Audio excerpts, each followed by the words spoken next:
All right, this is about the Ohio call, man. Somebody called me today on my new joint, man. I got a new number and all that. It's on the screen. It's about the Ohio call. So I answer my joint. So I'm going to let y'all hear about the Ohio call, how official that Ohio call go, man.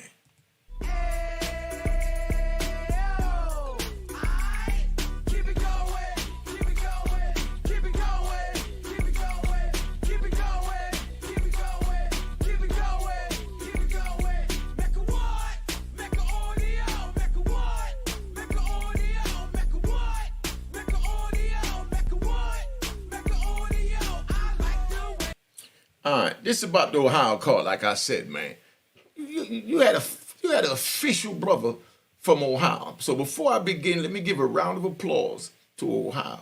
All right, that's for Ohio. Y'all wanted Ohio call, so I'm gonna give y'all one that's worthy of 3 gunshots. 3 gunshots for Ohio, because y'all gonna love this one. 3 gunshots for Ohio. Now look, you had a brother that was in the state in Ohio. You know what I mean? I'm in ADX, so you understand how this thing play out. ADX was where they sent the worst of the worst of the worst of the worst, from anywhere in the country. It's made for the feds, but the feds supersede the state. That's why when you got a state case, they pick up a state case and bring it over. So, I like to ride. So let me ride and just relax and give y'all some jewels. So now we're going to ride. Now, like my co-defendant, my co-defendant had a murder charge in a state in Virginia. He beat it like 2 times in the state in Virginia. Both times he beat it in the state, and then he had a hung jury, a mistrial, and then the feds came in and picked it up. And even after he done beat it all these times in the state, the feds superseded their powers and picked it up and brought it over to the federal court. He went to trial in the feds, sat next to me at trial. Rest in peace. He passed away, but he beat the trial. You know what I mean? He beat the trial and went home. Let me tell you how sad this was. I might even say that for another video. I'm going to save it for another video. But bottom line is, he beat the trial and went home. But I say that to say that the feds pick up anything. So they picked up a state case that the dude beat 3 times. So you already know here go a dude in Ohio in the state that's terrorizing the state system, prison system. So they call the feds and say, we can't handle him here in the state, so we need the big brother, the feds, to pick it up. This is how official this brother is. So the feds, picked it up. Now, I meet him over in ADX. So we chilling out, in the day room one day, and we talking, because they let us out, like 10 of us on a tier, and they let us all out at once, and then we go out there, we hang out. That's the first phase. So we out there chilling out, and I'm asking him, because he asked me what I did to get there. I said, they said I allegedly stabbed 2 police, started riding in Lewisburg, made a zip gun fan out of a fan with pool balls, and I'm just, it was nothing, just regular prison stuff. You know what I mean? It's nothing. So I asked him, what you here on, and my man from Ohio, he said, just some bull crap with the warden. You know what I mean? I said, what do you mean bull crap with the warden? What, the warden didn't like you and he just sent you here? He said, nah, it's a little complicated. I said, what do you mean complicated? He said, it's a little more complicated than that. I said, all right, but listen, we got an hour. Fall back and let me hear this story that's a little complicated, because I don't understand how the warden sent you here and you telling me that it's complicated. And the warden do what he want to do. I said, well, how he get you from the state over into the feds? He said, well, I'm in the shoe because I wound up, stabbing somebody. So he said he stabbed somebody. He winds up in the shoe in Ohio State. And while he in the shoe, the administration keep coming by, and he's telling them that he want to go back to the compound. Now, I'm going to give you this so you see how official this is. This is Ohio. Ohio ain't racist at all, the brothers that I met in Ohio. Now, this brother, was white. You understand what I'm saying? But, he's Italian. He looks Italian. You know what I mean? So I don't know if he was white or Italian, because I wasn't on the race thing like that. But he looked like a white dude, but he was Italian, like a darker complexion, white olive complexion, had a thick black hair, and he was in real good buff shape. But he said he grew up in the projects over there in Ohio, and amongst all the blacks. If you close your eyes and heard him talk, or if you in your cell and you heard him talk, you swear to God that he was, black. Yeah, but he said he grew up with all the blacks, but he was white. At the meantime, he learned how to speak Spanish because he grew up with the Spanish over there too. He learned how to speak German because he grew up with the Germans. He learned how to speak Italian because he grew up with Italians. He learned 4 languages, you know what I mean, from, growing up in Ohio, in the different neighborhoods in Ohio, because he was white. So his mother brought him in different places, and he adapted something from everywhere. But he in the joint, and he said that he stabbed somebody in the shoe, and he trying to get back to the compound, and they kept spinning him, telling him, yeah, we're going to look into it. We're going to look into it. You know what I mean? We'll see you next week. And the administration come walking around once a week to ask you how's everything going. So they kept saying they're going to look into it. So the warden come by and talked to him, and the warden said, I'm going to definitely give you an answer next week. You've been back here 6 months. They dragging you. It was only a stabbing. I got you. So the next week he come back, the warden comes back by, and he asked the warden, he said, yo, what's going on? The warden said, what's your name again? He said, what do you mean, what's my name? You gave me your word. You're going to take care of this. And the warden said, man, you know how many of you guys I deal with? I guess the warden didn't get no loving from his wife that morning because he came in and popped slick to the wrong person. So he said, you know how many of you guys I deal with? How you expect me to know your name? This is what the warden told my man. You know what I mean? So he said, what? And the warden said, you heard what I said. And he leaned in a little bit. So my man said, nah. My man from Ohio said, nah, I didn't hear what you said. What did you say? And the warden said, I said, and he leaned over to put his head to him. And if you've been in the shoe, we got little slots in the door. Look behind me over here. Look behind me. See that little dark colored thing on the top tier? Right over here. I don't even know where to point. Yeah, right over here. Right up over here. That's the little slot. You know what I mean? And that's where you put your handcuffs out, and they lower it when you talk to them. But it was solid steel doors where he was at.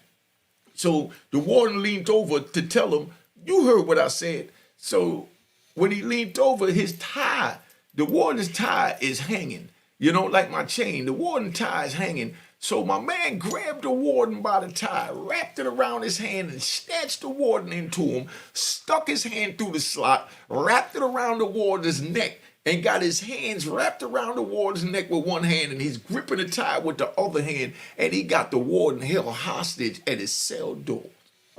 You know what I mean? And they sitting there telling him, release the warden, release the warden. He's like, nah. You know what I mean? Y'all get me out of here. Y'all back a bus up. Get me out of here now. Been back here 6 months. Y'all playing games. I want out of here. I'm not letting them go until you back a bus up. Now, this is what my man from Ohio do. Gunshots. Gunshots. And definitely a third gunshot. My man was so official. He holding the warden hostage, and they trying to beg him to let him go. And now the warden that was all tough talking about, oh, you guys, how you expect me to remember your name? So my man asked the warden, you remember my name now? You know what I mean? And the warden said, yes, sir, Mr. Such and Such. He said, oh, so why you ain't just say it in the first place? So the warden said, could you please release me? He said, nah, I'm not going to release you until you get a bus here to get me out of here. So he holds the warden there for about 8 hours. You understand? So they said, well, the bus is outside. The bus is outside. So he said, man, I'm not going nowhere. You know what I mean? I'm even going to tell you just his first name so you know that all my stories is official, because I know this sounds a little wild to the average ear out here. That's why I tell you youngies, don't go to prison. You know what I mean? Don't go to prison, because this is the type of, politics and, you got to deal with from the administration that might make you snap to pull one of these moves. You know what I mean? I ain't going to take my man's last name, but if y'all from Ohio, y'all know who I'm talking about. Like I said, my stories is all official. That's what make them real. His name was Mike. So Big Mike told him, man, I'm not trying to hear none of that. Back the bus up. Right? Now, anything I'm saying wrong, I'm saying this because I want Mike to reach out. God willing, Mike made it out of prison and he's home so he can come out here and come on the platform and tell y'all this in his own words. But this is how I remembered it from how my man told me. And the administration stamped it because they were scared to death to go anywhere near his cell because they thought he was going to grab them hostage. But he got the warden hostage and he's holding them there. And they sitting there talking about they got the bus backed up. They for him to, let the warden go. They're going to let him out. So he said, no, bring the bus driver in. You know what I mean? And I want to see the bus keys. Whatever he did, either way, he held the warden hostage there for about 8-9 hours. You know what I mean? A whole shift, And they tried to beat him with the billy club, because they had billy clubs in the system back then. They beat him with the billy club. all on his arm trying to get him to let him go, and he's pulling the warden tighter, and the warden tongue hanging out his mouth. Man, he's snatching it. So as he snatched the warden, telling him stop hitting him, because as he's hitting him, they hitting the warden too, trying to get to him, trying to be a hero. So my man got him over there by the joint. This Ohio, man. Round of applause to Ohio. You know, round of applause. Round of applause to Ohio. You know, round of applause to Ohio. Not promoting violence, but I'm just talking from the mentality of being in the prison at the time. When I heard the story, I loved it, and I felt like the warden got what he deserved because I was on criminal time. But now from where I'm sitting at 59 years old, at that time I was like maybe 32. You know what I mean? At 32, I loved it. I'm like, man, you should have killed the bastard. You know what I mean? That's where my mentality was at. But now, you know, I got empathy and, you know, and I'm sure he do too, and, you know, remorseful for what he did.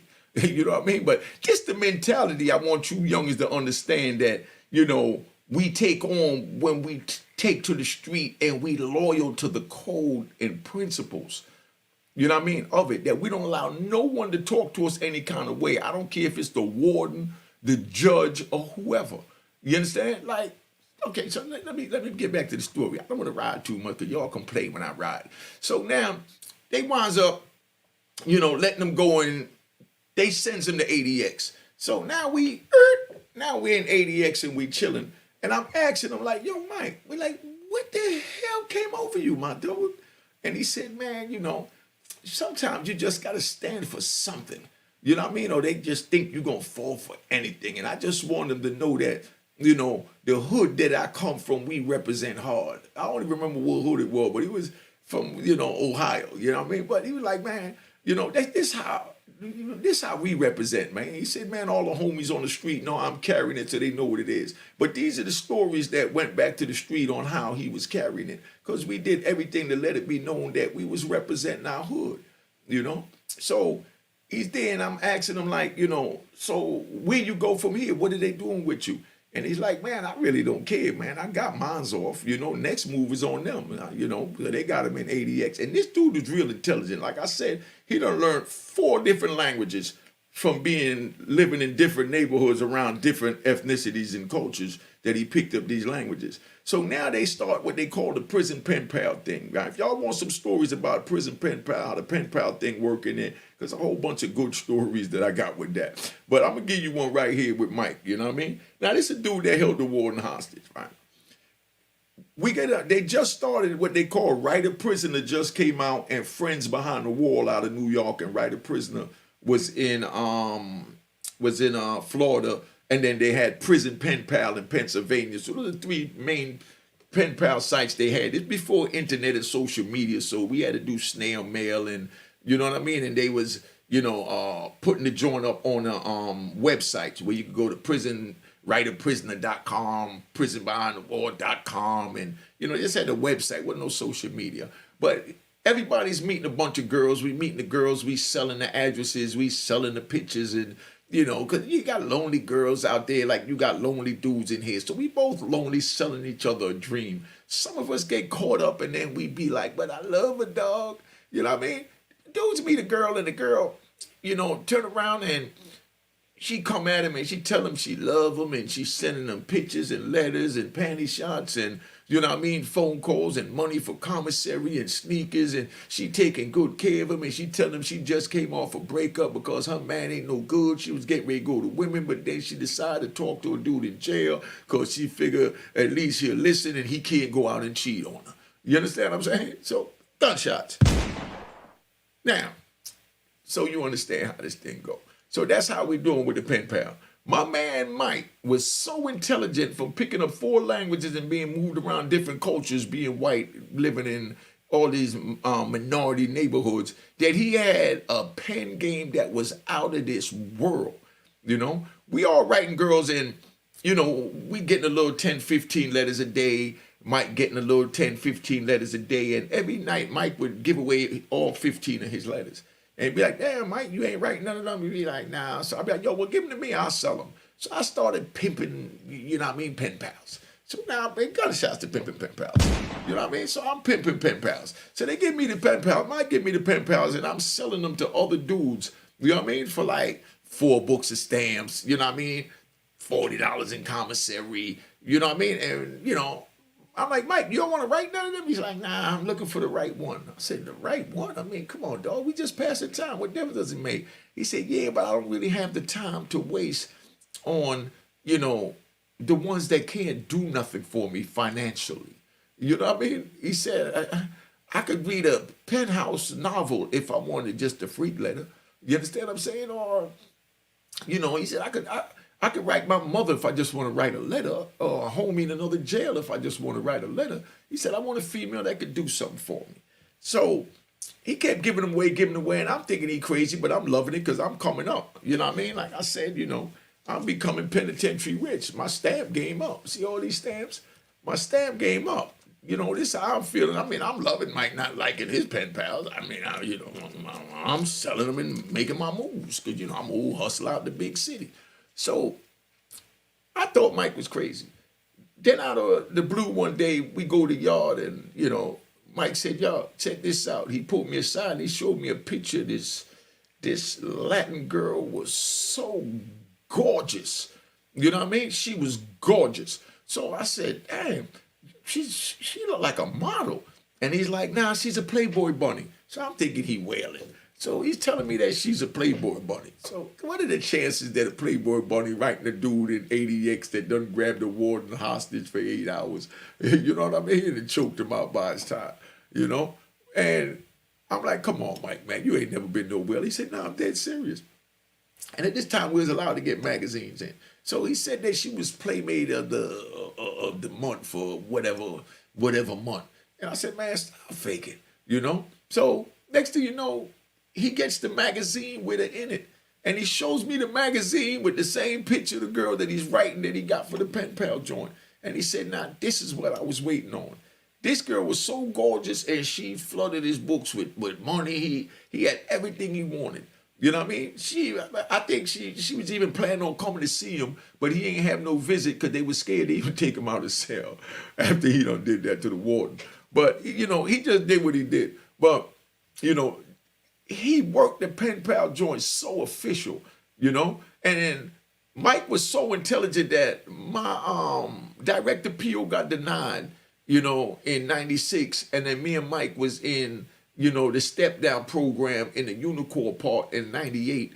And I had my 2255 had to be done, and Bill Clinton just signed the bill in 1996 saying that, you know, what they call the AEDPA, Anti-Death Penalty Effective, you know, Act and all this crap, you know, from when Timothy McVeigh with that Oklahoma City bombing, but they using that to hurt us drug dealers and regular, you know, federal inmates, that we only get one chance to file an appeal. So now I got a 2255, and you only get 1 year to do it. So my time running out, I'm locked up on the ground. I'm only getting 2 phone calls a month, so I ain't got enough to do nothing. Tried to work with a lawyer trying to do what they want to do. So I had to do the work in there and then send it to them. So being that I was just learning to read and write, I got with my man Mike, and we in the Unicorn, and he was the clerk. You know, we used to make cushions and chairs and stuff like that. You know, like the backs to the chair. You know, like how you sit in the chair and they got the back and then they got the bottom. Well, we wrap the material around it, and then, you know, they send that out to the, you know, USP, and then they put the metal parts on it because they're not going to give us no metal in there, you know. So he types my joint up for me, and he works with another dude that was out of Canada that was doing my legal case, and they put my joint together, and I still have these motions. You know what I mean? Because all this is my archive. I know a lot of y'all ain't gonna believe this, but I got the actual motion that my man Mike that kidnapped the warden typed. You know what I mean? And I got his name and number. I got everything to, you know, show and prove who he is. But that's just how it was, man. That you have so many intelligent brothers, but we just made the wrong choices. That's why I tell the youth, man. If Mike would have stayed in school, he learned 4 languages off the street. You know what I mean? And he was so intelligent that he's the one that typed and corrected the grammar and everything for my motion. And he worked as a clerk for the USP, you know, for the ADX Supermax. So he could have been anything he wanted in the world. So I asked him, I said, Mike, you know, you white. Why you, I mean, y'all go ahead and say, you know, it sounds racist or whatever, but I'm not racist. That's not a racist statement. But I said to him, I said, Mike, you white. You know, you could have did anything you wanted. This is America. You know what I mean? And he said, yeah, but I grew up around my people, and, I go hard for my people, And when he said his people, he talking about black people because his mother was poor and lived in the black neighborhoods, And he was definitely loyal to us, was a good dude, man. Ohio, go hard. You know what I mean? Now, that's where, he kidnapped the warden. Now, we got another one where, one of the D.C. homies. Yeah, I know y'all don't like me keep saying D.C., but round of applause to D.C., man. Round of applause to D.C. You know what I mean? Round of applause to D.C., man. Thanks for subscribing, Elliot Hardy. You know what I mean? So we got one of the D.C. homies that wound up, knocking out the captain. You understand what I'm saying? In Atwater, And then we also got, I think it was a dude from Pittsburgh. A dude from Pittsburgh wound up snuffing the warden at main line in Atwater. If you want to hear about the captain getting knocked out, you know what I mean? The warden getting snuffed, because the warden got rocked so hard he fell down and jumped up like his pants was on fire because he was so embarrassed that dude knocked him out. If you want to hear that story, let me know. Oh yeah, make sure y'all check out my podcast. The link is in the description. I got the new podcast. Download a video because I need to get 1,000 downloads so I can start getting paid. And you already know the Cash App on the screen. So if you ain't going to do the Cash App or can't afford to do the Cash App, just download a video and share it with somebody from off my podcast at Unique Mecca Audio. The link is in the description below. All right? But now,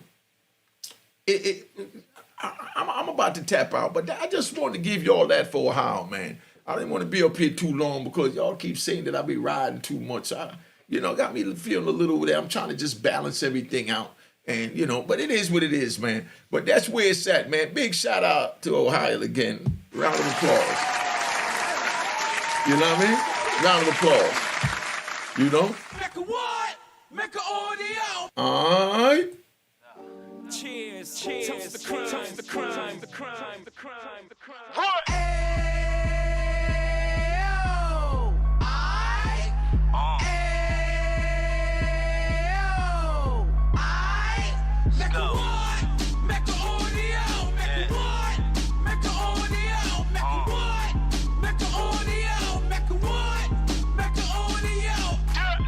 Fresh out the can of 26, he back on the strip, getting back in the mix. What he mentions a gift. You stand up 10 toes down, and I suggest you pay attention to this. Take a little gully posse and put it in Harlem. He cut from the bottom, came up from the bottom. Drop the book, you should go and get it. The Instagram page and the YouTube, you could go and visit. Then you could consider yourself LinkedIn. Sit front row and get Jews from a kingpin. How he went through it, so you ain't gotta go do it. To not pay attention would be stupid. Talking about a man that probably put your grandfather on. Probably the reason that him and your grams got along. A man that generated millions on the block, did his time, never squilling to the cops, Mecca audio.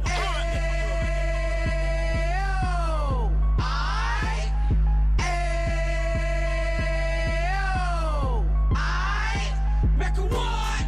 Mecca audio. Mecca what? Mecca audio. Mecca what? Mecca audio. Mecca what? Mecca audio. And we gon' do it like we gon' do it like we keep it moving like we gotta do it like